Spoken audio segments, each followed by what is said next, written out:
I'm WWE superstar Titus O'Neil, and today I'm coming to you as a neighbor. You owe it to yourself and those you love to get tested now. Get the care you need and protect your family. Hillsborough County is offering free coronavirus testing and no health insurance is needed. It costs you nothing to get tested. Visit hcflgov.net/stay safe for more information and have a reservation made today. Share this with a neighbor, and let's come together as a community and keep fighting to get through this. Together, we will come back stronger. God bless.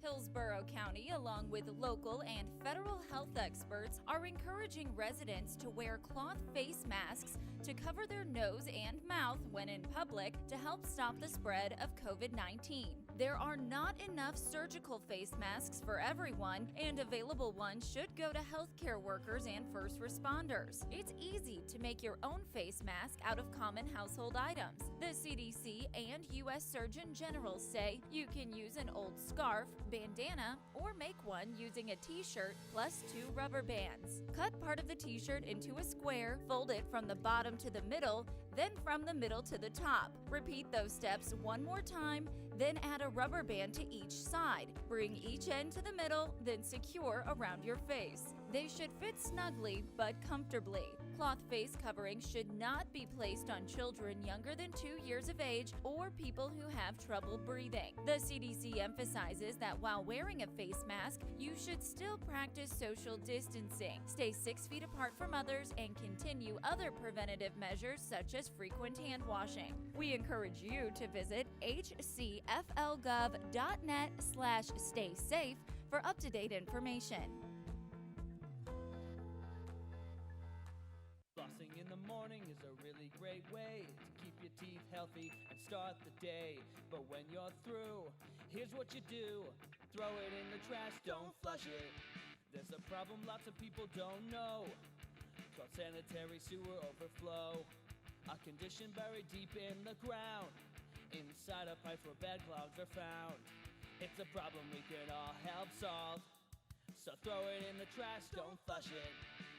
Baby wipes, bandages, cotton pads, paper towels, dental floss, clog up bad. Medicines, kitty litter, cotton swabs, hair. Throw them in the trash, don't flush it. It just takes a second to do the right thing, so toss it and let's keep our pipes clean. Throw it in the trash, don't flush it. If it's not toilet paper, don't flush it. Even if it says you can, don't flush it. If you're having any doubts, don't flush it. One more time, don't flush it. Hey everyone, did you know you could watch today's meeting live and on your smart device? Head on over to the Hillsborough County Meetings channel on the YouTube app. Click subscribe and turn on the notification bell so you can be automatically notified when Hillsborough County Meetings goes live. You can also browse any of our past meetings by swiping to the left and scrolling down. All that's left to do is just to click on a video. It's that easy!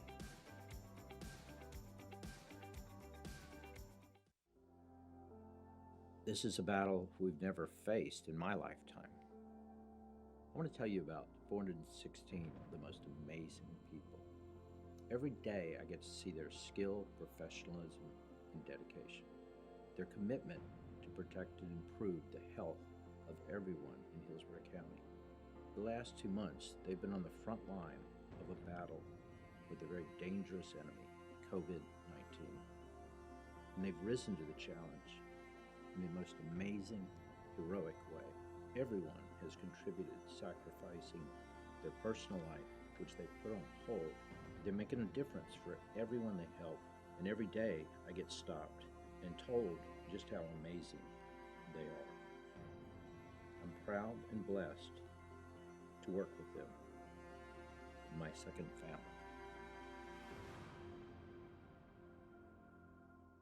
Is your local business or organization looking to give back to the community? Help keep our roads clean by joining the Adopt a Road program administered by Keep Tampa Bay Beautiful. Keeping our roads clean is a great way for team building as well as exposure for your business. Select the road your business wants to adopt and dispatch a team to remove litter and debris. Participants will receive 2 signs showing their organization's name as well as safety equipment and instructions for cleaning roads. You can help keep Tampa Bay beautiful by adopting your own road today. To learn more, visit hcflgov.net/cleanhc. 20 seconds is all it takes for a toddler to drown.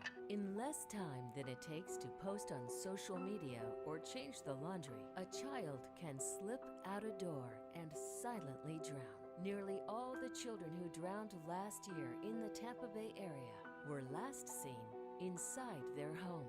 Visit PreventNeedlessDeaths.com right now to learn more about simple steps you can take today to save a child's life.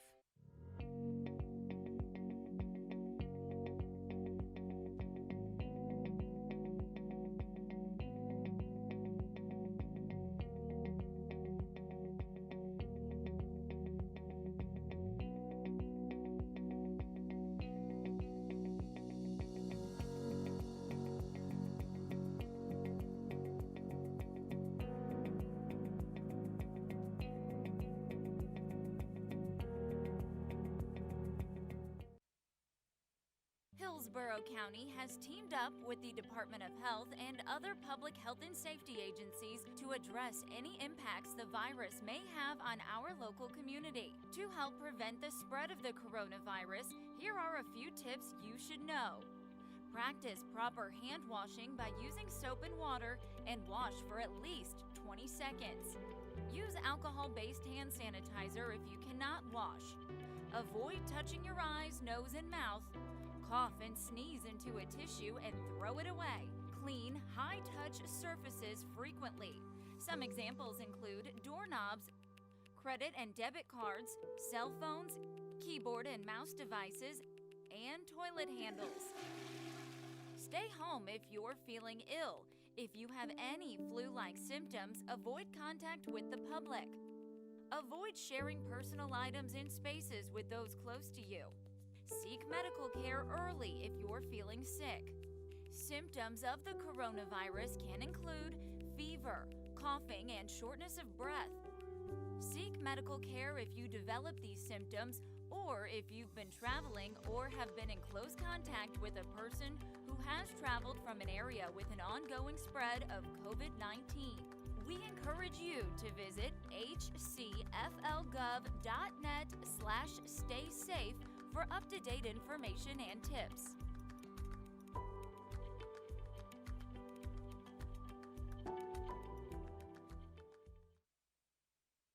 This is Dave.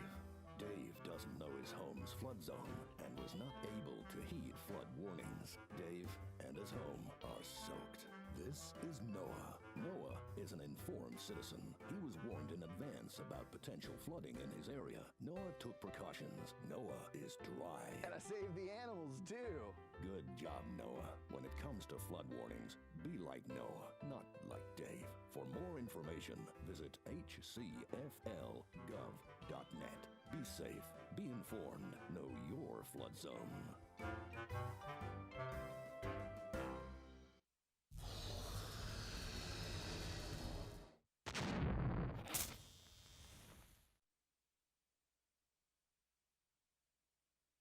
Hello, I'm WWE superstar Titus O'Neil, and today I'm coming to you as a neighbor. You owe it to yourself and those you love to get tested now. Get the care you need and protect your family. Hillsborough County is offering free coronavirus testing and no health insurance is needed. It costs you nothing to get tested.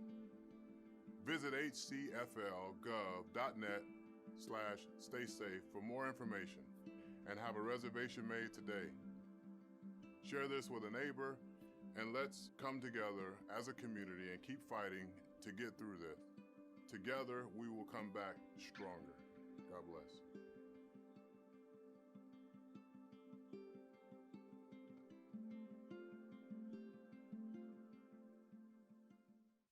Hillsborough County, along with local and federal health experts, are encouraging residents to wear cloth face masks to cover their nose and mouth when in public to help stop the spread of COVID-19. There are not enough surgical face masks for everyone, and available ones should go to healthcare workers and first responders. It's easy to make your own face mask out of common household items. The CDC and U.S. Surgeon General say you can use an old scarf, bandana, or make one using a t-shirt plus 2 rubber bands. Cut part of the t-shirt into a square, fold it from the bottom to the middle, then from the middle to the top. Repeat those steps one more time, then add a rubber band to each side. Bring each end to the middle, then secure around your face. They should fit snugly but comfortably. Cloth face coverings should not be placed on children younger than 2 years of age or people who have trouble breathing. The CDC emphasizes that while wearing a face mask, you should still practice social distancing, stay 6 feet apart from others, and continue other preventative measures such as frequent hand washing.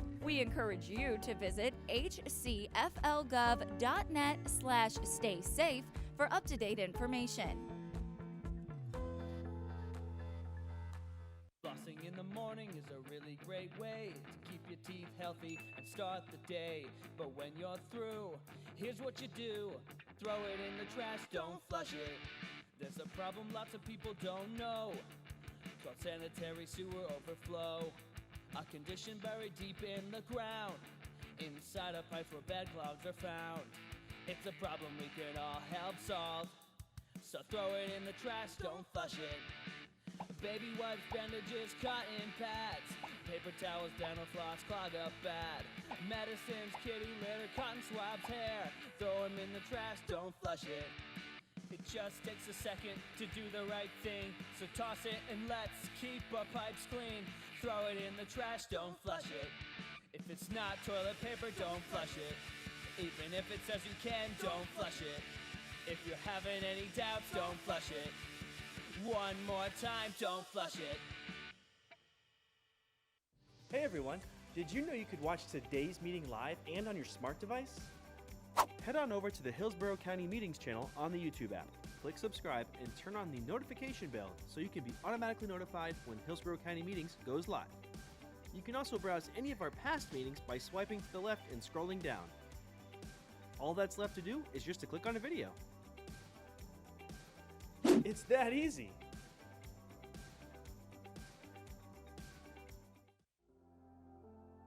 This is a battle we've never faced in my lifetime. I want to tell you about 416 of the most amazing people. Every day I get to see their skill, professionalism, and dedication. Their commitment to protect and improve the health of everyone in Hillsborough County. The last 2 months, they've been on the front line of a battle with a very dangerous enemy, COVID-19. And they've risen to the challenge in the most amazing, heroic way. Everyone has contributed, sacrificing their personal life, which they put on hold. They're making a difference for everyone they help, and every day I get stopped and told just how amazing they are. I'm proud and blessed to work with them, my second family. Is your local business or organization looking to give back to the community? Help keep our roads clean by joining the Adopt a Road program administered by Keep Tampa Bay Beautiful. Keeping our roads clean is a great way for team building as well as exposure for your business. Select the road your business wants to adopt and dispatch a team to remove litter and debris. Participants will receive 2 signs showing their organization's name as well as safety equipment and instructions for cleaning roads. You can help keep Tampa Bay beautiful by adopting your own road today. To learn more, visit hcflgov.net/cleanhc. 20 seconds is all it takes for a toddler to drown. In less time than it takes to post on social media or change the laundry, a child can slip out a door and silently drown. Nearly all the children who drowned last year in the Tampa Bay area were last seen inside their home. Visit PreventNeedlessDeaths.com right now to learn more about simple steps you can take today to save a child's life.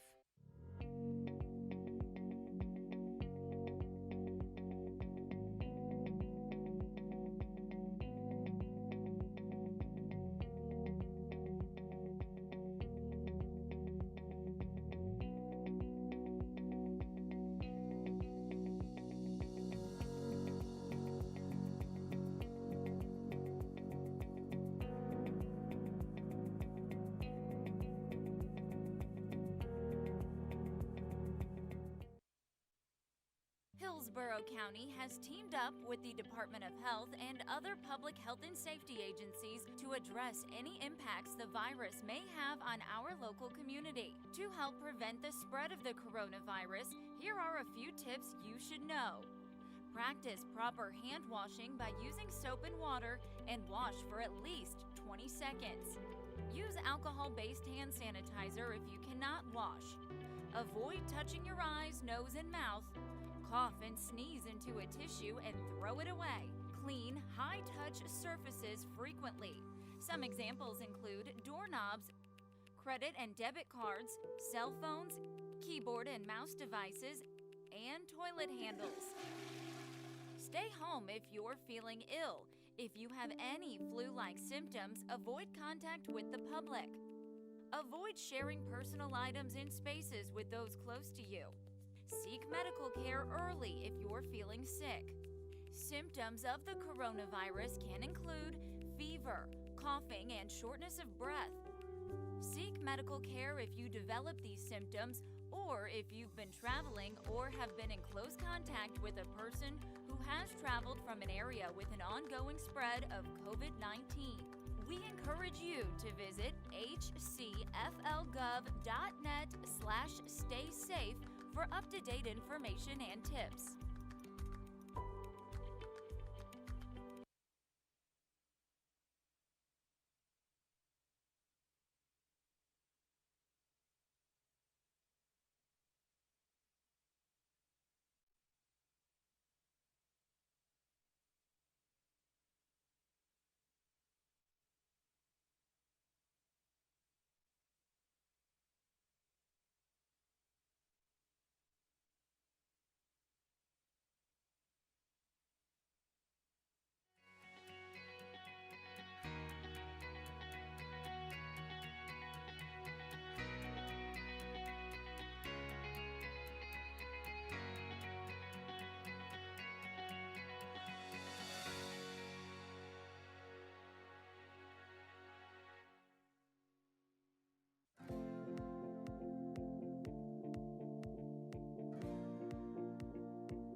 Good morning, everyone. It's Monday, January 11th, and this is the board meeting for the Affordable Housing Advisory Board.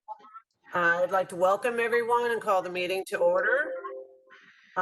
With that, I will ask for a roll call of those that are in attendance. It appears as though we may not have an in-person quorum today, but I want to take accounting of all those board members that are available to attend today.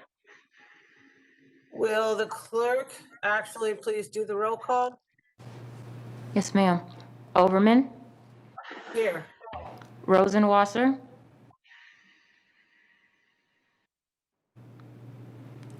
Lott,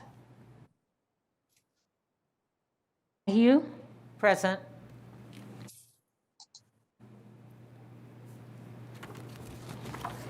Goods, Here. Sims, Hudson, Here. Combs, Sarah Combs,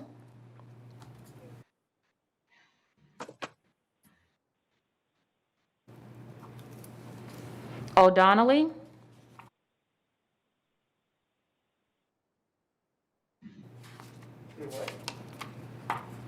Strom, Here. okay. County staff, Cheryl Howell, Here.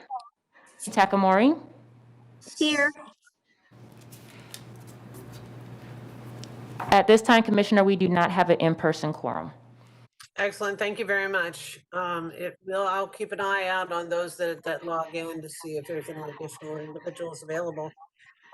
This is a hybrid meeting. We have many attendees and board members as well as speakers available via online, as well as in-person quorum at the county center.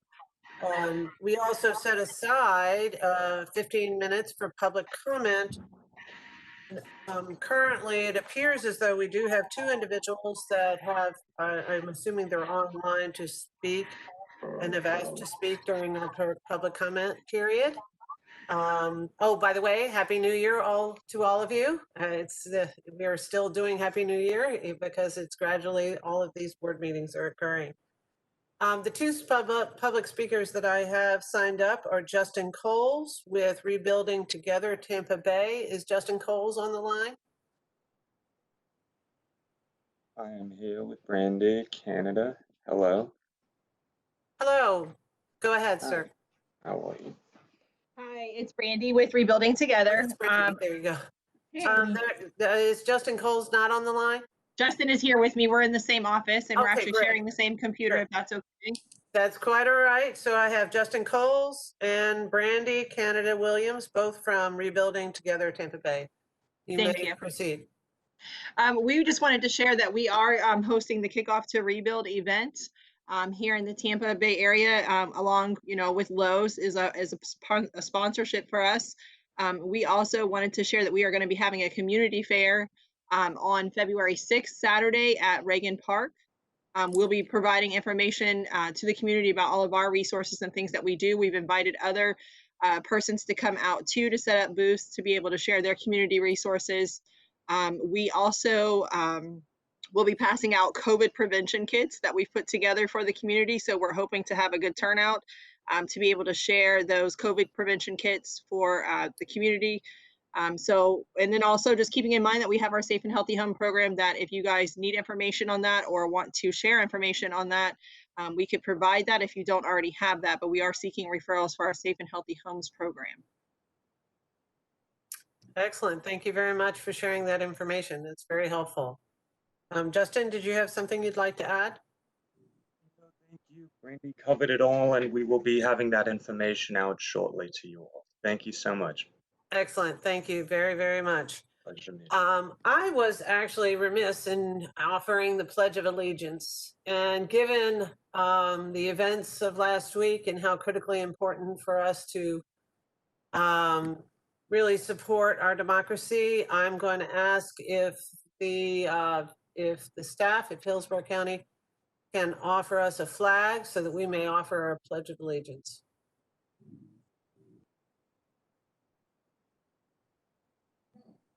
Wow. Thank you very much. I pledge allegiance to the flag of the United States and to the republic of which it stands, one nation, under God, indivisible, with liberty and justice for all. Thank you very, very much. I appreciate it. Given that we don't quite have a quorum, we're unable to approve the minutes. However, in your board packages, there were the meeting minutes for 12/7/2020. Please review those very carefully, and we'll defer approving those minutes to the next meeting when we actually have an in-person quorum. And thank you, everyone, for joining us today. Next on the agenda is the chair's report. I actually only just have a couple of things. Recently, the Board of County Commission developed a 2021 state legislative program.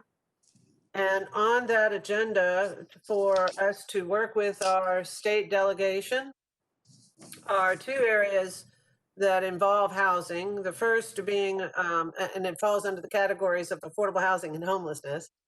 Two items that I brought along with my colleague, Commissioner Kemp: supporting maximum funding for the Affordable Housing Trust Fund, and advocate legislation that prevents the sweeping of that Affordable Housing Trust Fund, commonly known as the Sadowski Fund, for uses outside of affordable housing. As I've mentioned in the past, we did see that the legislature did approve maintaining the Sadowski Trust Fund last year. However, those funds, the SHIP funds, were not appropriated. So Hillsborough County was due approximately $12 million as our pro rata allocation that we did not receive for 2020. If the numbers stay about the same, because Hillsborough County is contributing its escrow funds to fund the Sadowski Trust this year, and since our real estate market is still moving very quickly and very robust for home purchasing, I want to suggest to you that that $12 million we were due last year will be also due this year. So it'll be important for us to voice our desire to receive approximately 24 million, which would include last year's allocation and this year's allocation, for us to utilize for improving access to affordable housing. Given that it's going to be a tight budget the year, we've seen a lot of other tax revenues within the state severely impacted as a consequence of COVID and the pandemic and the economic fallout that's occurred as a consequence of that. So it'll be important that we work with our legislature and actually make that a priority, not only to support home ownership and housing available for our citizens, but also to help support the regeneration of our economy locally. The second item that was on the agenda is support efforts to increase affordable housing opportunities by enabling large urban counties to obtain an additional 9% low-income tax credit. That's been a long-standing wish. We're going to keep wishing for it, and we're going to keep pushing for it so that Hillsborough County, given as large as it is, needs an additional tax credit allocation. There are a lot of other legislative items that were on this year's state legislative program that relate to housing, not specifically identifying housing, but many of the efforts that are on our legislative platform this year are supportive of creating not only good safety nets for our citizens, but creating stability and economic empowerment for our citizens. So I encourage you to look up that document. It'll be, I'm sure, posted on the website, and it's part of last week's Board of County Commission agenda items. So I encourage you to take a look at that and review it. And use that in your day-to-day conversations, not only with our delegation, but with your constituency. And with that, I will turn it over to the director. Cheryl Howell, you're recognized. Thank you so much, Commissioner. I have Commissioner Overman here today, and I also have Commissioner Myers as well. I want to recognize her. Cheryl Howell, Affordable Housing Director. It's good to be here, guys. We made it to 2021. Wonderful. Great for all of us. First and foremost, I want to say thank you to all of our wonderful partners out there, and for all of your efforts and support and advocacy regarding affordable housing issues and sound community development issues as well. And so the first thing that I want to cover this morning is not on this agenda, but it is the CARES funding. The CARES bill was approved the end of December. I want to say it was December 27th. And so our latest data shows that we will get about $32 million, $44 million within Hillsborough County, and approximately $12 million to be going to the city of Tampa, and approximately $32 million will be coming to Hillsborough County, that's unincorporated, and the city of Temple Terrace and Plant City for rental assistance. So these funds are different than our previous funds, and that they're more stringent. They can only be used for rental assistance.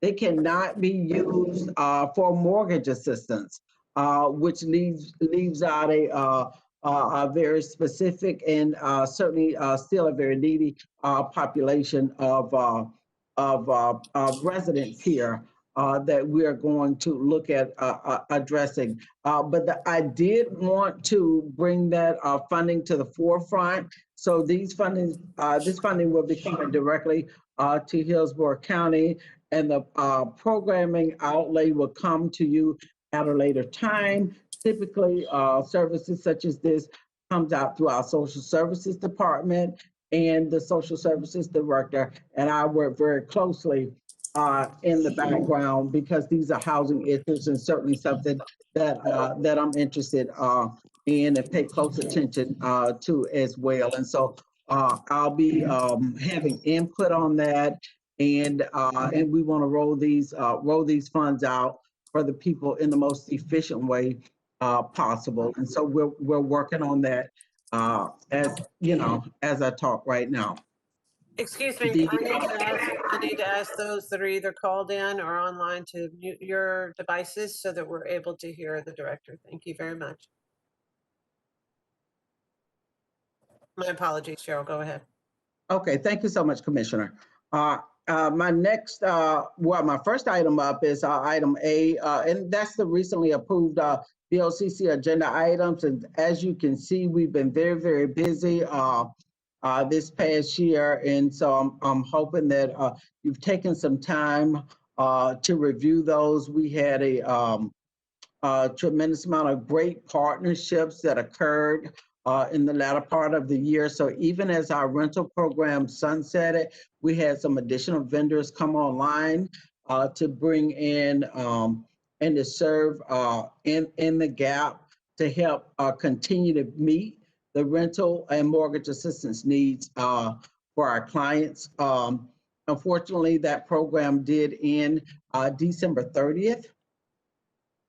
And so we are looking at a means of assisting people again. And so we are bringing 3 items back up on the BOCC agenda at the next meeting, which is, I want to say, the 21st. So we have 3 agenda items to be approved on that particular meeting, and that is for rental assistance. And so many of you are working and serving in areas where people are in dire need of assistance. Please note that these funds are specifically for unincorporated Hillsborough County and Plant City and Temple Terrace right now. These particular funds are. Thank you. Before we move on to the next item, I see a couple of hands raised, and I actually had a question as well. David Hollis, you're recognized. Sorry about that.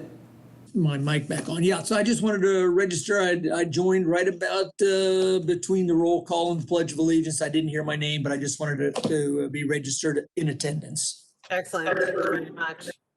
Morning, David. Morning. Councilman Donahue, Councilwoman Donahue, you are recognized. I see your hand raised. Sherry? Well, I'm not sure I'm talking, so. Yes, can you hear me? All right, sorry. My question, since Temple Terrace has been referenced now several times about the rental assistance, do we direct our citizens to Hillsborough County, or will we have a contact person in the city? Typically, our programs are run through our third-party vendors, and so we utilize one phone call for ease of use for our customers, so they can call into that one direct line. I can provide you that number. As a matter of fact, Natasha, please make a note to email it out to all of our affordable housing board so that you'll have that contact number. And so our agreements, as I said previously, come back to the board on January 21st. And so after which time there'll be the services will be reactivated once again. That's great. Seeing no other hands, I actually did have a question. On Friday, there was a great workshop helping counties become, that I think was offered by NACO, that talked about counties that were opting into this CARES funding and other partners that would be eligible, for example, the city of Tampa specifically, and the importance of coordinating, you know, not only communicating, but also coordinating with the other partners inside of a jurisdiction. So for example, coordinating between the city of Tampa, which has its own allocation, as well as Hillsborough County. So it would be nice to get a good understanding of what that looks like as quickly as possible so that we communicate that out to the public. Right, and so we're working on that, Commissioner. So we understand the challenges involved in running dual programs, many of the cross-referencing And we want to create a system where it's easily utilized by people who are already facing a tremendous amount of challenges. Excellent. Thank you very much for that. Seeing no other hands, please proceed with your affordable housing service. Rosenwasser is waving his arm. Mr. Rosenwasser, are you looking to be recognized? Yes, Madam Chairman. I just want to point out two things. Number one, Ms. Burton arrived, so we want to make sure that she is registered to as present. And I saw that Ms. Combs is on virtual, and I did not hear her respond. My question is to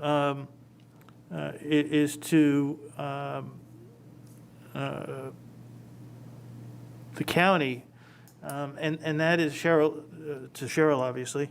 Are the new programs, if a request is made for funding, will those payments go directly to the landlord, or will they go to the resident?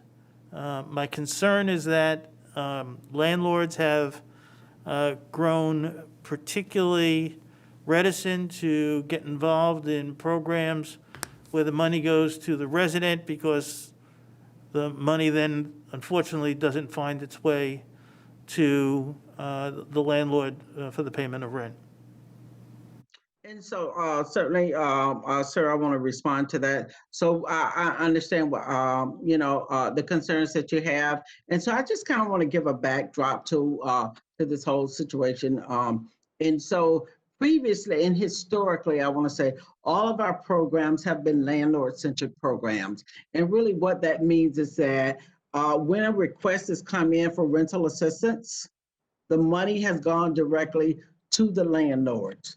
But because this was such a widespread program, and maybe landlords didn't understand or didn't really want to participate, when the CARES program rolled out, we had many of our landlords, the majority of our landlords, would not produce the necessary documents for us to make payments directly to the landlords, which left over 70% of the applicants without an ability to be housing stable. And so that's why the switch in the program came about, to send the money directly to the renters. Since that time, there's been greater communication with the apartment association and with Greater Tampa Bay Realtors. And so the last set of rental assistance programs that went out, they were landlord-centered programs. And so all of our vendors paid our landlords directly. And so we wanted to ensure that this process was very smooth. And so what I did was I sent staff out to the sites of the apartments, and I worked closely with Mr. Rosenwasser and many of our other multifamily apartment owners and managers in the area, to ensure that we were working very, very closely with the staff, with the resident, to get all of the information and to ensure a smooth process. And so I want to say yes, the monies are landlord-centered. The current programs that are going to the board are landlord-centered programs as well. And the future funds that are coming from CARES are required to be landlord-centered. I hope I provided some clarity. I would be willing, number one, your staff did a fantastic job at the communities, my communities that they went to.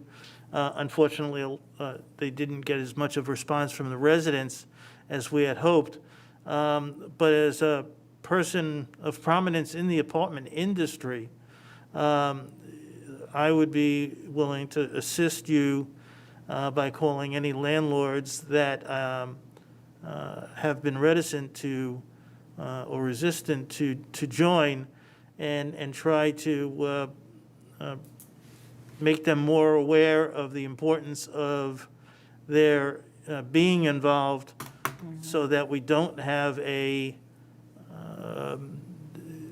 so the problem within the county as far as homelessness does not get worse. Thank you so much, sir. Thank you, sir. Councilman Goods, you're recognized. Thank you, Madam Chairwoman. Ms. Howell, good morning. Happy New Year to you. My question is, I'm finding that a lot of landlords during this pandemic now are not accepting the rent payments from some residents. Have you heard that or got any calls on that? Because what I'm hearing is a lot of the landlords says the market is good at this particular time, but trying to get rid of those who might be on Section 8 or being able to get rid of those who are late with their payments to get a new resident who could possibly pay market rate rent. Are you hearing those concerns?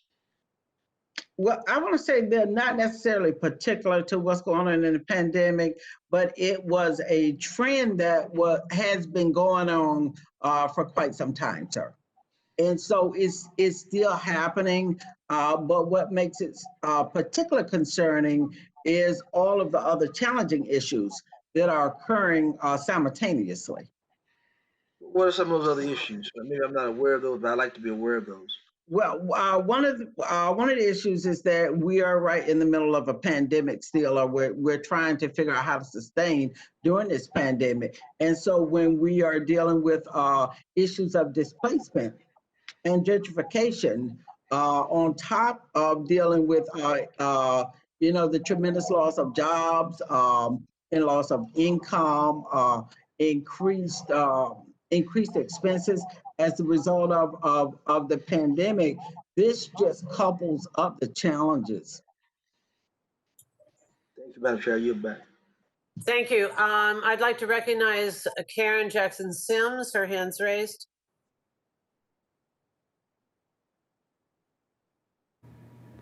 I think the mic is on. Madam Chair, I have a question for our director. While I recognize and appreciate the amount of rental assistance that the county has been providing, I do not want us to lose sight of those individuals who the county has helped to become homeowners over the years. And those individuals who have received down payment assistance, who've received other form of assistance to become moderate income homeowners in this community that are having difficulty with their employment now, that have lost their jobs now, and are now facing losing their homes because of COVID. And I'd like to know what provisions, if any, the county is making to be able to sustain and to assist those individuals who the county helped to become homeowners in the very first place. Thank you for your question. And Madam Chair, Commissioner, I'm ready to respond. You're recognized. So I do want to say that with the new CARES funding that's coming out, those funds are specifically for rental. And so there's no part of that funding, well, there's a little bit that can be used for mortgage assistance. But primarily, those funds have to be used for rental assistance. And so we have taken some steps already to put money towards a rental/mortgage assistance program. And so I think it's important for me to clarify that all of the rental programs that I've spoke about thus far have been rental/mortgage assistance programs. So while, yes, we've been working with the apartment owners and working with the residents that are renting, we're also working with the homeowners as well to keep them stabilized in their homes. And so we have not left those programs absent of mortgage assistance. Ms. Sims. Thank you. There's a real effort to keep the low to moderate income families in those homes because that is one of the most affordable forms of affordable housing.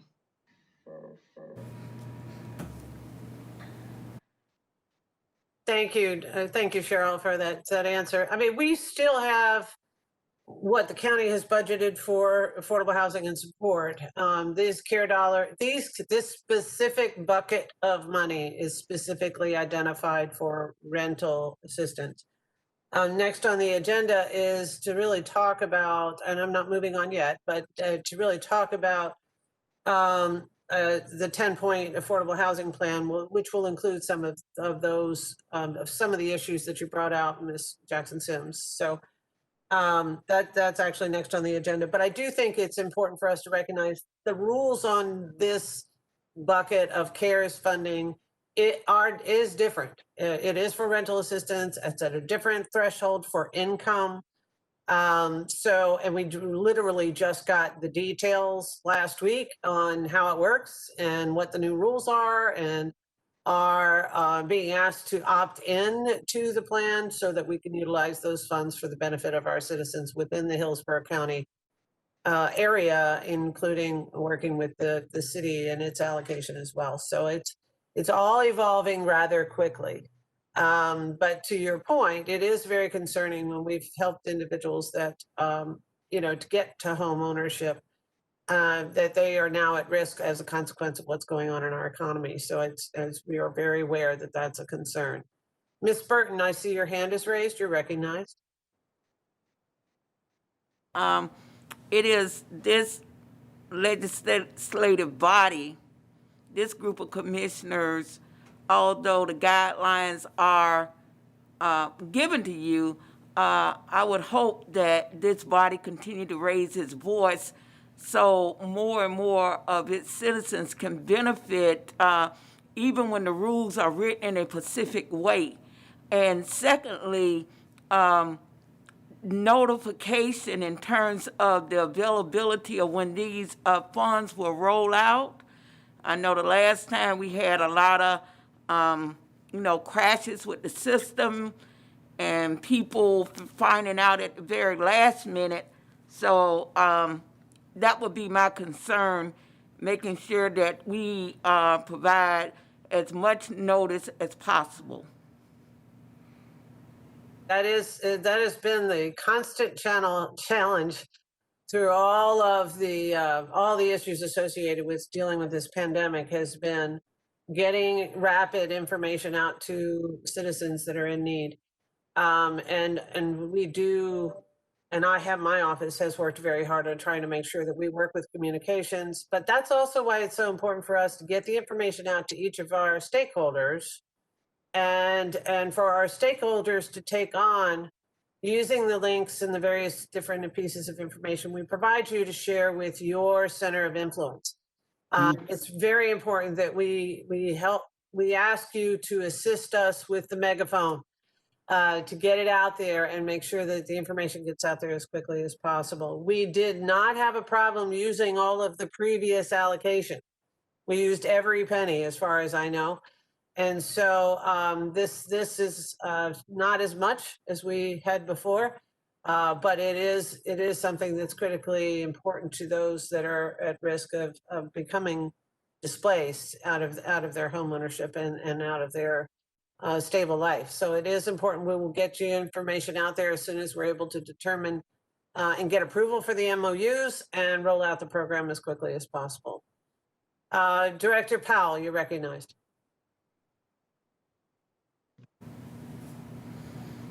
I had a question for Ms. Howell.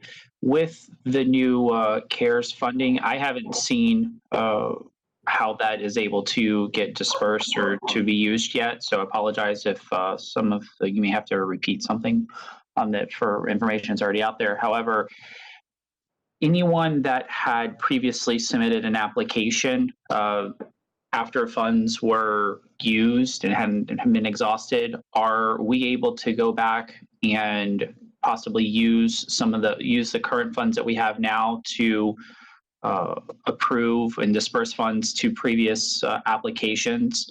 And then as well, I know that there's been a few folks that have since been evicted or left their current residences, and are we able to use the funds in order to help those that may be in the eviction process, so that way they don't have any negative harm on their on the credit reports and things like that. Okay. So, first of all, let me kind of unpack your question a little bit here. And so we have a whole continuum of care system that we work with, from homelessness to home ownership, with various partners and stakeholders in that whole system. And so we are trying to keep families housing stable, keep them stabilized in their current situations as they are. Some of those families have been evicted. Some of them have been evicted for reasons outside of just not paying their rent as well. I want to add that. And so, as I said previously, social services typically deploys these type of services. So some of the more, I want to say, some of like your inquiry about the application process, that will have to go over to Audrey Ziegler if they applied in the CARES process before, whether or not they'll still be able to get some of these funds, you know.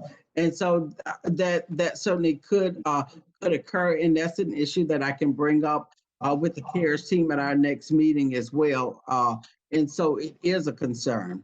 The other thing that I want to add is that once a family falls into to a status of homelessness, there's a whole another set of services that's designed to be able to help that family to be able to get housing stable once again. So the plan is for them to become stabilized within a 90-day period. When I say stabilize, that means get back into a unit of their own during that time. So we utilize several different resources to help them have some type of shelter during that 90-day period and to help them get back into a unit of their own. So they may go into a shelter type situation.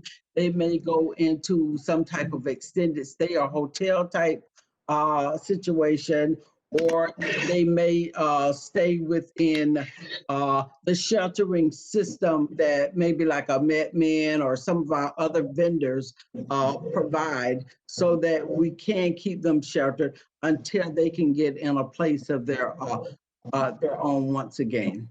And that typically is within a 90-day period, or that is the goal. We don't always meet that goal because different families have a different set of challenges. And so, yes, I want to say, Mr. Powell, that evictions are critical. And so we are addressing the issue of evictions during this whole process, because once a person receives an eviction, it's harder for them to get a place than a person who has a conviction. And so if you couple both of those together, sometimes it's almost impossible for us to identify safe, affordable housing options for our families. And that's exactly my concern. An eviction, if memory serves me correct, will stay on someone's record for, I believe it's 7 years. It doesn't drop off. And I know a lot of apartment communities and just general like landlords, like in their rental criteria, they're looking for someone who has had no evictions in the last, 7 years, or maybe 5, is what I've seen. And so I would just hate to see someone who just went through a hard time, like so many people have gone through, and now maybe they're able to, they're employed again and they have a good steady, income. However, if they want to go into a different, housing situation, they're going to be almost impossible for them to, to do that without either having to pay, maybe if a landlord's even willing to work with them on a private matter. I mean, in the apartment industry, they will not go into any apartment community because they do not fit within the box. So they have to go within a private, owner situation. And then that's where they may have to pay 2, 3, 4 months of, for a security deposit.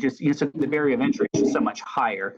So I was hoping that and if it isn't a part of the legislation, maybe there's a way that we can parcel out some funds for people who have, gone through the eviction process, to where we could at least maybe pay some of that debt off for them, because at least if the funds are, if they no longer owe funds, then that can at least drop off of a credit report. So that's what I do want to share with you that that we do some things now. Most of our funding, well, all of our funding really is regulated, through our code of federal regulations or through our state regulations, with the exception of our HOPE funds, which are local dollars. But I do want to say that in our homeless arena, while we are looking to place families back into apartments of their own, that we do have programs that help shore up those needs. So if there's a need to pay a double deposit, we do those things, and so we're desperately trying on the front end to prevent that eviction, if at all possible. And so some of these things lie outside of affordable housing, because you have the industry, the apartment industry, and you have the court system. And so we are working to try to bring all of those entities kind of together. I stay in conversation with the Greater Tampa Bay Realtors Association, as well as Eric Garduno with the Bay Area Apartment Associations, so that we could continue to work out the wrinkles in this, because our goal is to keep people housed. The apartment association's goal is to keep the apartments filled with tenants who can, of course, pay, as well as the Greater Tampa Bay Realtors Association. And so, it's complicated, but we are addressing those things on all fronts, Cody. Okay. So Thank you, Mr. Powell, for your question. What I'd like to do is go to the next item, because it addresses some of your questions, Mr. Powell. One, I failed to remember to mention at the last Board of County Commission meeting, I've asked staff to do some research on a tenant's bill of rights to bring back to the board. I believe it was February 3rd for consideration or discussion, so that we can look for ways that we can assist the tenants in understanding their rights, in working with their landlords, in a balanced perspective, but in a way that people know what their rights are, and to clarify a little more about how it works when you're a tenant, and what your opportunities are to remedy a difficult situation, but also what your rights are when you are working through a situation that appears to put a tenant at risk. But that being said, the next item on the agenda, which is actually page 43 of your packet, is a 10-point affordable housing response plan that addresses many of the issues that you just described, Mr. Powell. So with that, Cheryl, would you like to go through that presentation? Absolutely, I would. And Natasha, if you can put that on. It's up. Okay, great. Thank you so much. And so we're looking at a number of different programs to our board. Certainly, we're working on the landlord eviction alternative program, and we'll call that our LEAP program. We're working with our housing providers, and the executive staff here are engaging with the court system to see what we can do, what steps we need to take to prevent the evictions going forward, and what we might be able to do even after a person receives eviction. We understand that that's a heavy lift, but we are certainly willing to put the effort forward. Currently, we have our displacement programs, which is our rental and mortgage assistance. Then that's beyond CARES. And we are also looking at the leasing and acquisition of a motel, so that we'll have adequate shelter for people who have been displaced. And so the reality is that there are going to be some families that are going to be displaced for various different reasons within the system. And so we do have to have a place for them to go. We do understand that our shelters are really bursting at the seams. And so while we have completed one small acquisition rehab of a hotel in the south part of the county, because there was literally no shelter support down in that area with the exception of Mary and Martha's, we are looking at other sites as well. We are currently in the process of administering our rapid rehousing, and our rapid rehousing program does exactly what it says it does. It rapidly rehouses people from the status of homelessness or people emerging out of homelessness into having a place of their own, and it provides case management and rental assistance for up to a year.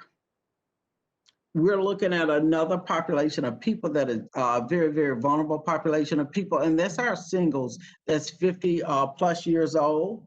And many of these individuals just don't have enough money coming in to pay what it may take, $700 or $800 a month for an apartment for whatever the reason is.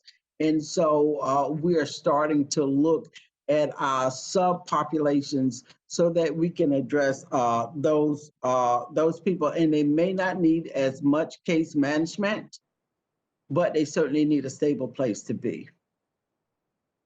We're looking at a targeted neighborhood single-family rehab for our areas of opportunity. Initially, we're looking at East Tampa, Plant City, Palm River, and Town and Country. All of those areas are areas of older housing. They are areas that we have provided a tremendous amount of support for people to go and get into low and moderate income housing. And as I said before, if we can keep our families housed in a quality living situation, then that's one of the best forms of affordable housing investment that we can make as a county. We're looking at a program right now, and it's an eviction forgiveness program that's being offered through one of our sister vendors. And so we're hoping to be able to copycat on that program if it's at all possible. I want to talk about our nonprofit guarantee rent program. Excuse me for a second. So many of our families have income and are not able to access stable housing because they have criminal or they have credit issues. And so we're looking at working with our nonprofits to create that. Give me just a second, please.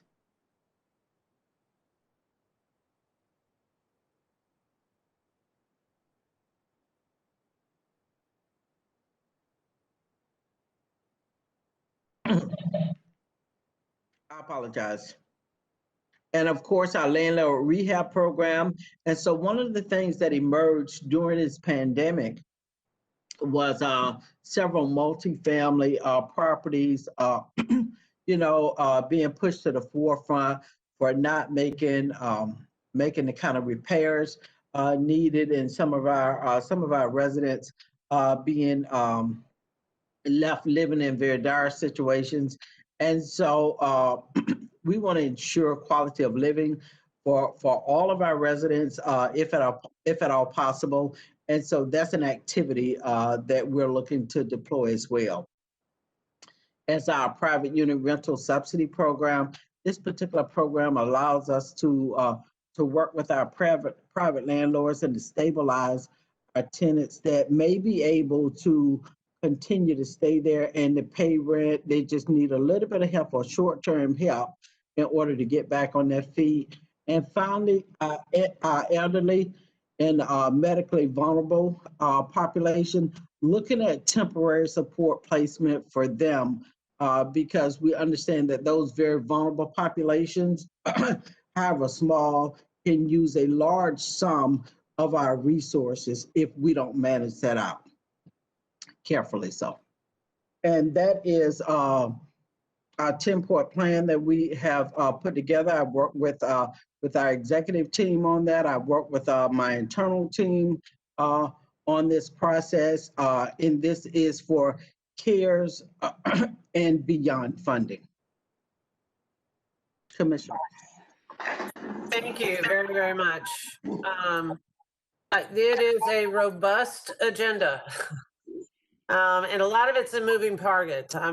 While we're showing you this as a goal, there's a ton of moving parts. You know, we have to work with the judiciary, we have to work with community partners, we have to work with our other municipal partners in this effort, as well as a variety of code and land use, planning. So there's a lot packed into this particular response plan that is,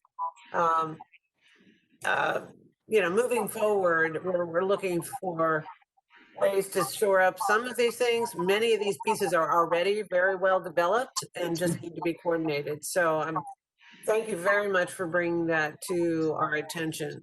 Councilman Goods, I see you raising. Thank you, Madam Chair. I'm delighted to see some of the efforts that are being put into this plan.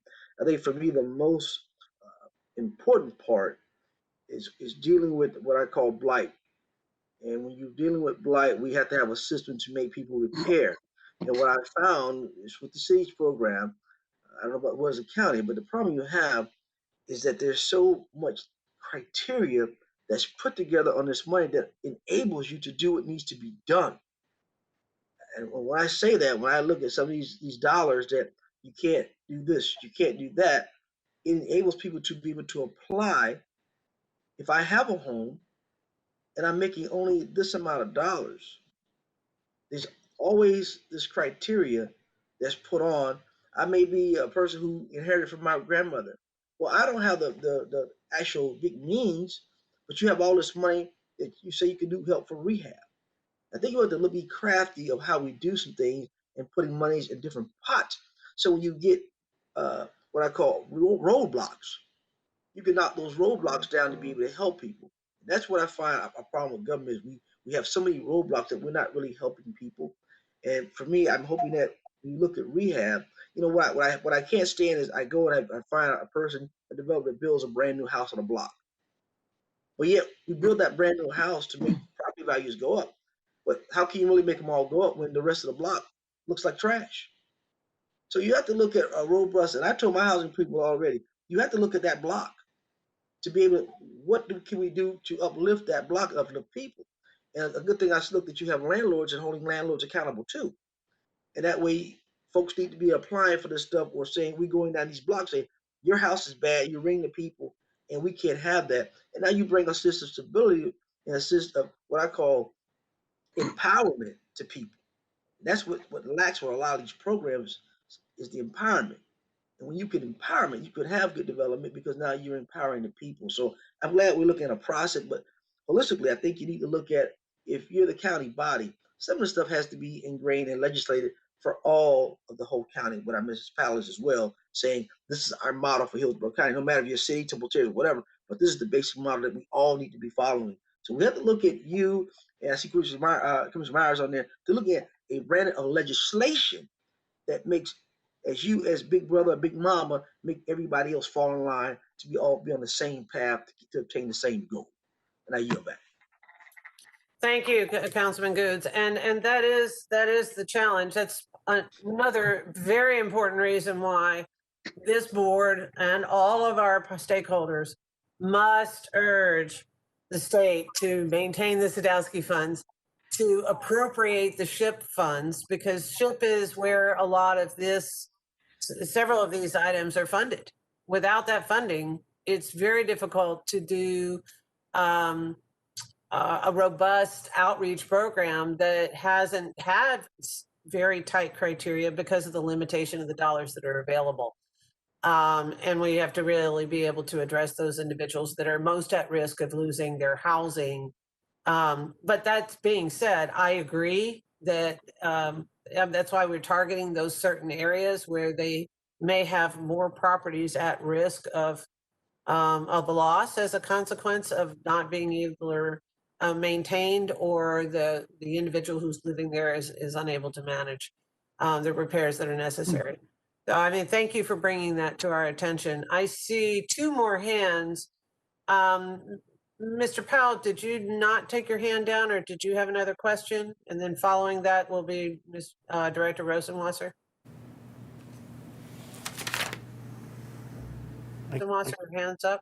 I guess I'm up next. Number one, I want a question. Councilman Gudis mentioned a very good point about landlords dumping, for all practical purposes, those with Section 8 vouchers in favor of trying to get market rent residents. Number one, I find it deplorable. Number two, I was wondering if there's anything that we as a county can do to stop that type of behavior from occurring. I'll address that to Ms. Howell. Ms. Howell, before you go there, that was part of the thought process behind the Tenants' Bill of Rights.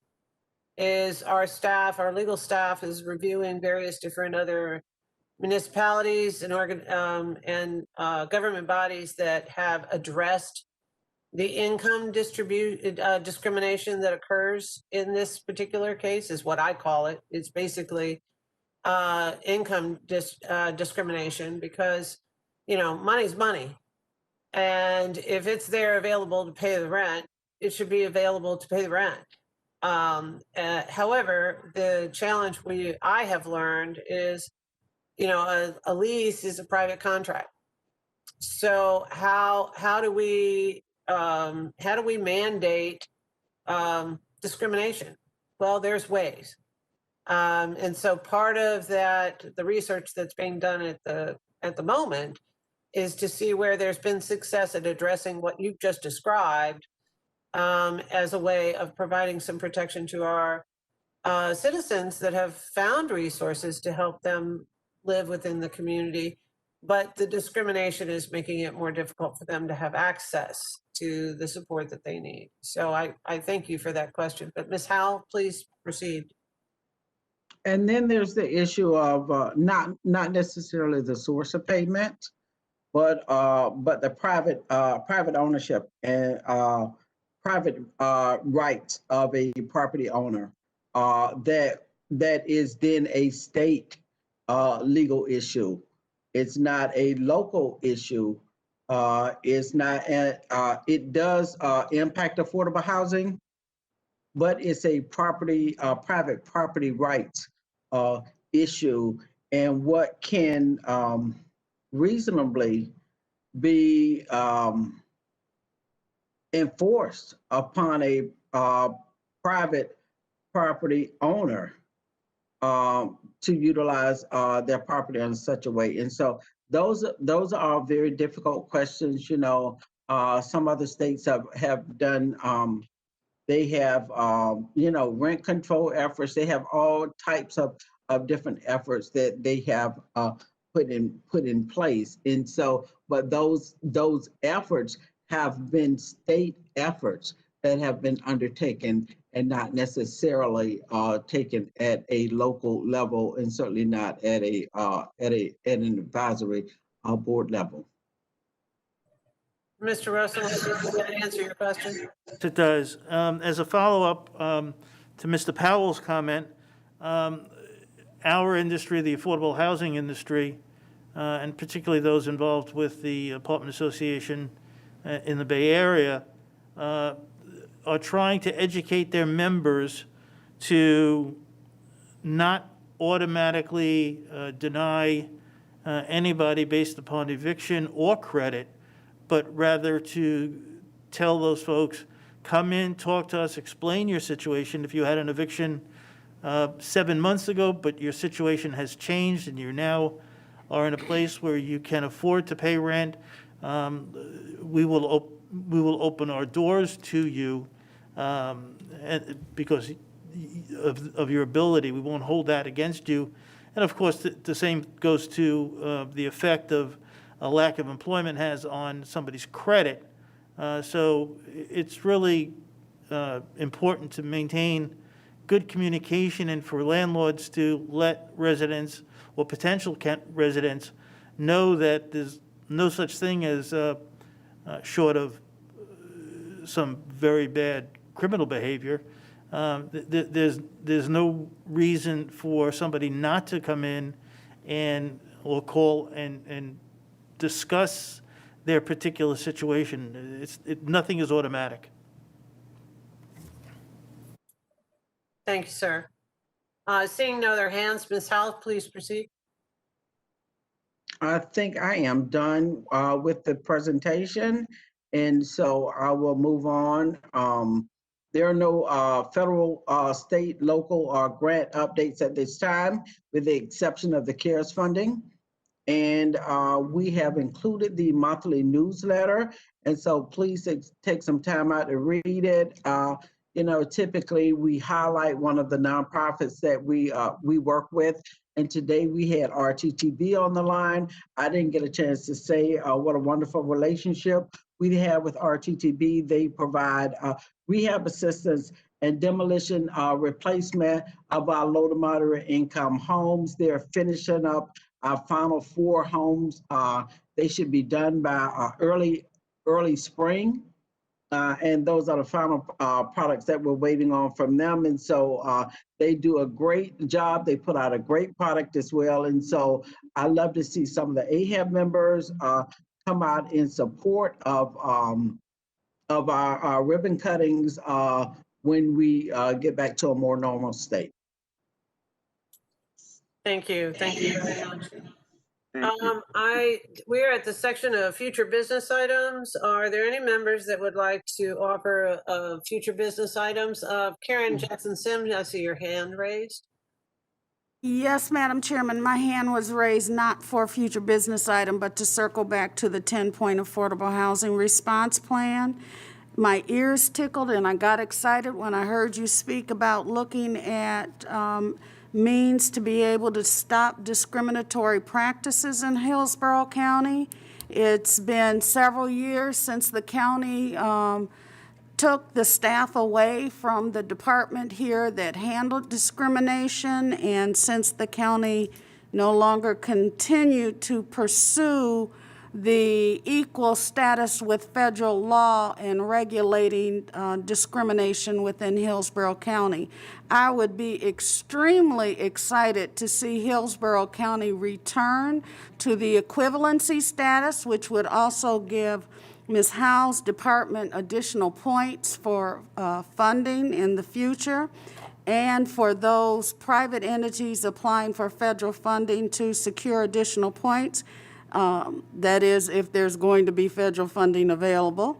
And it would help our county tremendously to stand up and say once again that we stand beside and behind the laws of this land that prohibit discriminatory practices in our housing market.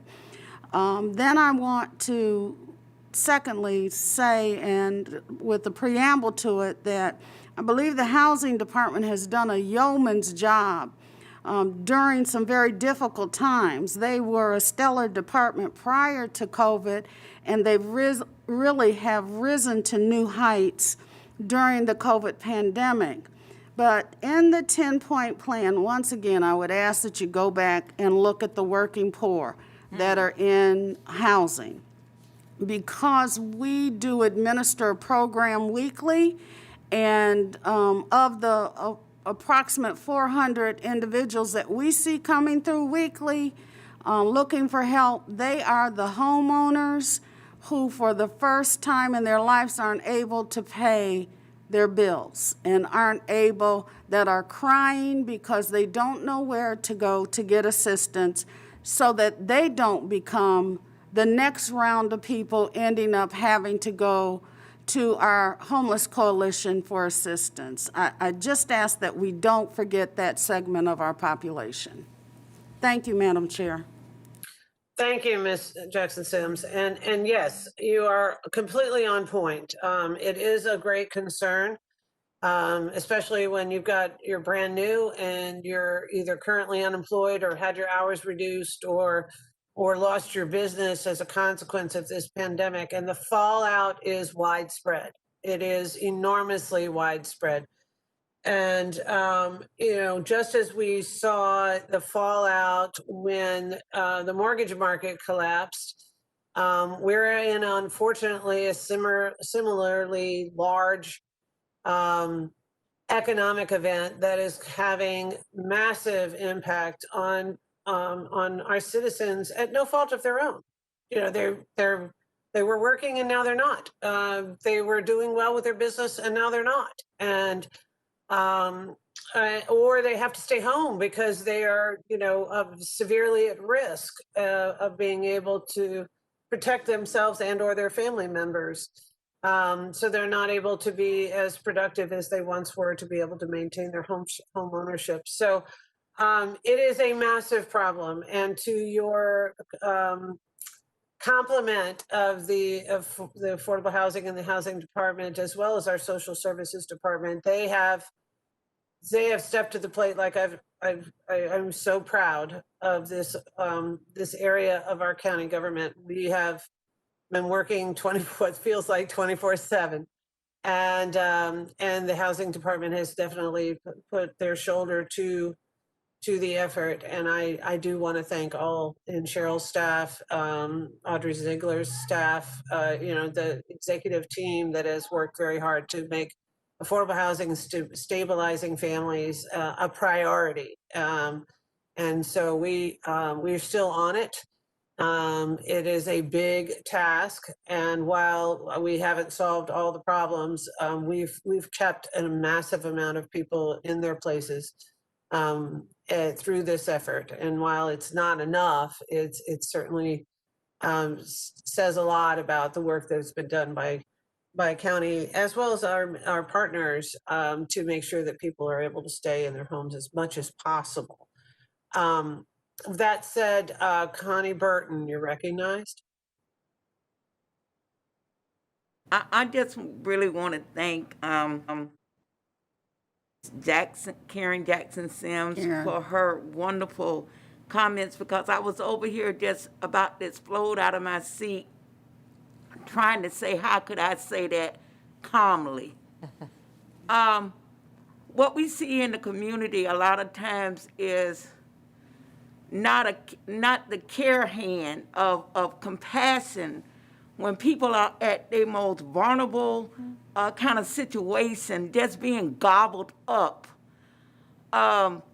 Resources being taken away when some of the landlords know right off front they're not going to allow these people to become renters in some of their on their properties, but they would easily take the application fee.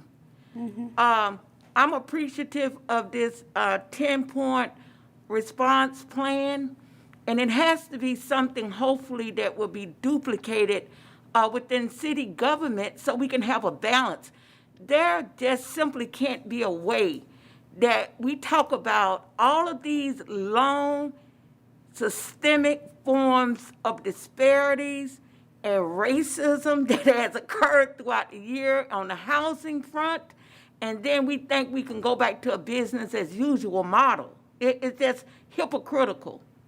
And I'm just hoping that the implementation of seeing where we're at now as a nation, that people will see how, pray quietly, but how we move forward to amend some of the things that we know that has been systematic. And so the 10-point response plan, I want to thank the leadership team for putting this forward and seeing how we can just give this information to our community so when they start running into these type of pitfalls, they know where they can get the clarion help. Because we got to point these things out in order for us to move back and be better than what we were before. So thanks to the board and Ms. Cheryl and her department for putting this plan together, and hopefully the utilization across city, county board will help us have a better housing market so everybody can benefit. Thank you. Thank you, Ms. Burton. I truly appreciate your words. It's been a tough year, and I appreciate all the good work that's being done so far. Are there any other future business items that need to be brought forward? Councilman Goods. Commissioner? Councilman Goods, you're I recognized. know we don't have a quorum today, but in the near future, when we do have a quorum, I'm going to make a motion as it relates to the 10-point plan that the legal be able to get with the other municipalities to be on board and bring this to the commission to see if legislation can be implemented for the whole county, so the plan can be implemented as a whole. I think you can't have some doing one thing and others doing another. So at some point you have to have, again, like I say, an overseer per se, use that word, but to make sure everyone is on the same field, using the same type of techniques versus some out of bounds technique that's outdated. So when we do get a quorum, I'll be bringing that back, and I also will bring, when we do get another quorum, a reference to, I hate to use the word rent control. I think it's a better word, better other ideas, and maybe have the legal team go out and look and see what other places are doing that helps the market balance and these incredible rent prices. How can we have a balanced percentage per year in this county to where people are not priced out, as far as especially your renters? People are only making so much money, and we only have so much housing, but we have to be fair across the board. We get into property rights and things with the state, but I think there has to be some kind of way in which that we can do something. So in the near future, I'll be putting both those motions on the floor when we do have a quorum, and I yield back. Thank you, Councilman Goods, and I will share with you from day one when I finally got this job, prior to the affordable housing hat I'm wearing today. But my entire tenure has been about bringing down those silos and working together collaboratively with our municipalities, and look forward to working with the city of Tampa, Temple Terrace, as well as Plant City on making sure we're working as a united front on this particular issue. I don't see any other hands. I don't know that I see any other waving folks. So with no other future items, I don't see any others. I will call this meeting to an end. We are adjourned. Thank you very much, everyone, for being here. Happy New Year. And keep doing the great work you're doing. Thank you so much for being here. Thank you.